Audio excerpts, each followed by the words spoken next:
रहीम अस्सलाम वालेकुम नाज़रीन, उम्मीद करता हूँ आप तमाम लोग खैरियत से होंगे। इस ब्लॉग के अंदर एक तो आने वाली तहलका खेज़ प्रेस कॉन्फ्रेंस जिसको कहा जा रहा है इमरान खान साहब के खिलाफ, बुशरा बीबी के खिलाफ, उसके ऊपर बात करेंगे। सेकेंडली एक और बहुत अहम डेवलपमेंट है, डोनाल्ड ब्लूम अमरीकी सफ़ीर जो है पाकिस्तान के अंदर, उनकी मुलाकात हुई है आज नवाज शरीफ साहब से, और उस मुलाकात के कुछ हिस्से जो प्रेस रिलीज़ आई है मुलाकात के बाद कि मुलाकात में क्या क्या डिस्कस हुआ, एक हिस्सा बहुत ही अहम है, उसके ऊपर भी मैं थोड़ी सी बात ज़रूर करना चाहूँगा। वैसे तो नवाज शरीफ साहब की सारे बड़े मुल्कों के सफ़ीर जो हैं उनसे मुलाकातें हो रही है। अभी चंद दिन पहले बरतानिया की सफ़ीर जो ख़ातून हैं उनसे भी मुलाकात हुई, और आज अमरीकी सफ़ीर से मुलाकात हुई। बहरहाल let's start with press conference. आजकल मुझे लगता है कि सबसे ज़्यादा ख़बरें फैसल वाउडा साहब ही के पास होती हैं, और वही ठीक साबित होती है। उनकी जितनी पेशीन गोइयाँ या ख़बरें जो भी कह लीजिए माजी में देखा 99% ठीक साबित हो रही हैं। उन्होंने पेशीन गोई की है जनाब के इन डेज़ टू कम मलिक रियाज साहब, उन्होंने मलिक रियाज साहब का नाम लिया, प्रॉपर्टी टाइकून का नाम लिया है, लेकिन अलकादिर ट्रस्ट में सिर्फ इन्वॉल्वमेंट जो है वो मलिक रियाज साहब की है और बैरिया टाउन की है। लिहाजा रूमर इज़ कि यही लोग कोट कर रहे हैं कि मलिक रियाज साहब के बारे में बात कर रहे थे कि वो प्रेस कॉन्फ्रेंस करेंगे और वो प्रेस कॉन्फ्रेंस में सब कुछ खोल के आगे रख देंगे, किसने कितने पैसे लिए, किससे लिए, ये लिया, ये वो लिया, ब्ला ब्ला ब्ला ब्ला। और कुछ एक सियासी जमात के हम ख्याल सहाफ़ी जो हैं वो तो यहाँ तक कह रहे हैं कि जी चिल्ले चांटों के ये खोल दिया जाएगा, कच्चे चिट्ठे खुल जाएंगे, ये होगा वो होगा, ब्ला ब्ला ब्ला। मुझे इसके ऊपर अभी प्रॉल टाइम है, दो तीन सवालात हैं मेरे, मैं वो आपके सामने रख देता हूँ। सबसे पहले तो इमरान खान के खिलाफ सैकड़ों प्रेस कॉन्फ्रेंस अब तक हो चुकी हैं, सैकड़ों। और मलिक रियाज साहब एक बिजनेसमैन है।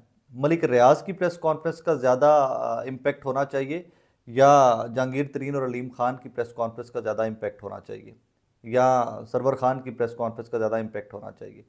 ये लोग जो 24 घंटे इमरान खान साहब के बड़े करीबी रहकर जिन लोगों ने काम किया हुआ है, इन लोगों की प्रेस कॉन्फ्रेंसेस का ज़्यादा इम्पैक्ट होगा या मलिक रियाज साहब की प्रेस कॉन्फ्रेंस का ज़्यादा इम्पैक्ट होगा?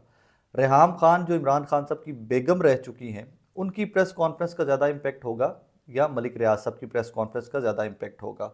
आयशा गुलालई जो पहली खातून थी जिन्होंने इल्ज़ाम लगाना स्टार्ट किया इमरान खान साहब की ज़ात के ऊपर, उनकी प्रेस कॉन्फ्रेंस का ज़्यादा इम्पैक्ट होना चाहिए या मलिक रियाज साहब की प्रेस कॉन्फ्रेंस का ज़्यादा इम्पैक्ट होना चाहिए? मतलब इस तरह के अकबर एस बाबर, रेहाम खान, पता नहीं कितने नाम है इस तरह के, 150 से ज़ायद प्रेस कॉन्फ्रेंस हो चुकी हैं अभी तक इमरान खान साहब के खिलाफ। कुल मिलाकर देखा जाए तो छोटे बड़े सियासतदान जो है, उनकी अपनी जमात के जो लोग हैं जो छोड़ गए जमात को, तो अभी तक क्या कुछ बेहतरी आ सकी इमरान खान के खिलाफ नरेटिव में, या कहीं पे आपको वो नरेटिव खड़ा हुआ नज़र आ रहा है कि वो सादिक और अमीन नहीं है, या इमरान खान करप्ट हैं, उन्होंने कुछ चोरी की है और वो चोरी छुपाने के लिए ये सारा कुछ हो रहा है? कोई 10%, 5%, 2%, 1% नरेटिव भी आप लोग शेप अप कर सकें, बिल्डअप कर सकें? The question answer is no. कहीं पर भी आपको किसी भी किस्म की कोई भी कामयाबी नहीं मिली इमरान खान के ऊपर इल्ज़ामात की, या जो वो एक नरेटिव बनाने की कि जिसमें आप डैमेज कर सकें इमरान खान की क्रेडिबिलिटी को। He standing as tall as he was, वो वैसे ही बिल्कुल नीट एंड क्लीन खड़ा हुआ है। एक बंदा नहीं है जो इमरान खान के ऊपर इसके ऊपर सवाल उठा सके कि जनाब he is not neat and clean man. इसमें स्ट्रेटजी को चेंज करना चाहिए। जो हमारे लोग हैं ना जो इस तरह की स्ट्रेटजी बनाते हैं, आई थिंक उनको स्ट्रेटजी को चेंज करना चाहिए थोड़ा सा। This is not working and this ant gonna work. It's 2023, almost 2024, तो इस तरह की कहानी नहीं चलेगी। इसमें आके लोग आपका जो है ना बयानिया वो बहुत जल्दी फारिग करवा देते हैं, लोग उसका ढूंढ के ले आते हैं, तोड़ ढूंढ के ले आते हैं। अब अलकादिर ट्रस्ट के ऊपर ही मुबैना तौर के ऊपर, या डेज टू कम जिसके ऊपर स्पेकुलेशन है सारी, अलकादिर ट्रस्ट के ऊपर ही हो सकती है प्रेस कॉन्फ्रेंस मलिक रियाज साहब की। तो अलकादिर ट्रस्ट का कॉन्ट्रैक्ट विद द डोनर जो है वो सारा कुछ तहरीक इंसाफ ने खुद से पब्लिक कर दिया और कहा यार ये है मुआहदा, सारे पाकिस्तान के अवाम जो है आप खुद देखें कि एग्रीमेंट है जो इसमें ना ये बिल्डिंग बिक सकती है, ना इसका कोई इक्विपमेंट बिक सकता है। ट्रस्टी जो है, डोनर जो है, इनकी दोनों की फैमिलीज किसी किस्म का कोई मुआशी फ़ायदा नहीं ले सकती, किसी किस्म का, ना तनख्वाह की मद में, ना कोई ये ट्रांसफ़र हो सकती है, ना किसी बोनस की मद में, ज़मीन से, इक्विपमेंट से, यूनिवर्सिटी से, किसी किस्म का ये लोग कोई फ़ायदा नहीं ले सकते, किसी भी किस्म का कोई फ़ायदा नहीं ले सकते। यहाँ पर बहुत अहम है वो स्टेटमेंट भी जो इमरान खान साहब ने दी है कि वो कहते हैं कि अगर अलकादिर ट्रस्ट में नैब के तमाम इल्ज़ामात दुरुस्त तस्लीम कर लिए जाएँ तो ये कैसा करप्शन का केस है जिसमें मेरी ज़ात को फ़ायदे के तौर पर अवाम के लिए एक बेहतरीन मॉडर्न और इस्लामी तालीम की यूनिवर्सिटी बनाई गई, और वो बेहतरीन अंदाज में कौम के बच्चों को मुफ्त तालीम का जेवर आरास्ता कर रही है। ये कैसी रिश्वत ली है मैंने? ये इमरान खान साहब का जेल में समाअत के दौरान जज से मुकालमा हुआ था। सो इसमें निकलना मेरे नज़दीक एंड में आकर निकलना निकलना कुछ नहीं है। मलिक रियाज साहब भी प्रेस कॉन्फ्रेंस कर लें, बेचारे मजबूर हैं, उनकी एक ऑडियो भी आ गई हुई है कि हम 96 से लड़ रहे हैं, मिड 90 से लड़ रहे हैं माफिया से, और पता नहीं कितने आए और कितने गए हैं, बैरियर टाउन रहा है, हम खिदमत करते रहेंगे। सो वो भी एक शख्साना इसी चीज़ का था कि किसी सेटलमेंट की तरफ पहुंचा जा रहा था कि किसी तरह से इमरान खान को डैमेज करने के लिए, you help us and will see what to do. बहरहाल let's see what happens, but in my take कुछ भी नहीं होगा, कुछ भी नहीं होने वाला है सच है। आगे चलिए, तो नवाज शरीफ साहब जो है, इमरान खान वाले इस केस के बाद अगली डेवलपमेंट भी बहुत अहम है। वैसे तो अब इतनी अहम खबरें, इतनी बड़ी खबरें रोज़ ब्रेक होती हैं कि खबर की अहमियत ही खो चुकी है कि बड़ी खबर कौन सी, छोटी खबर कौन सी, to be very honest. Donald Bloom की मुलाकात हुई है नवाज शरीफ साहब से। इससे पहले मैंने आपको बताया कि जो बरतानवी हाई कमिश्नर है पाकिस्तान के अंदर खातून, उनकी मुलाकात भी हुई नवाज शरीफ साहब से, और बड़ी वो खुशगवार मुलाकात हुई वो भी, और ये भी बड़ी खुशगवार मुलाकात हुई है। इसके ऊपर लोग ये लिख रहे हैं, तस्लीम साफ़ी साहब जैसे, कि जनाब अमेरिका को पता चल गया शायद कि अगला वज़ीर आज़म कलील मुद्दत के लिए, थोड़े टाइम के लिए, लेकिन अगला वज़ीर आज़म जो है वो नवाज शरीफ से, लिहाजा सब प्राइवेट जाकर नवाज शरीफ से मुलाकात कर रहे हैं।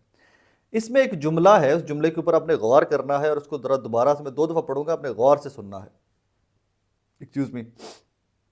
मुलाकात के दौरान दोनों रहनुमाओं ने पाकिस्तान की सियासी और मुआशी सूरत हाल, ख़ास तौर पर आम इंतखाबात की तैयारियों के हवाले से तबादला ख्याल किया।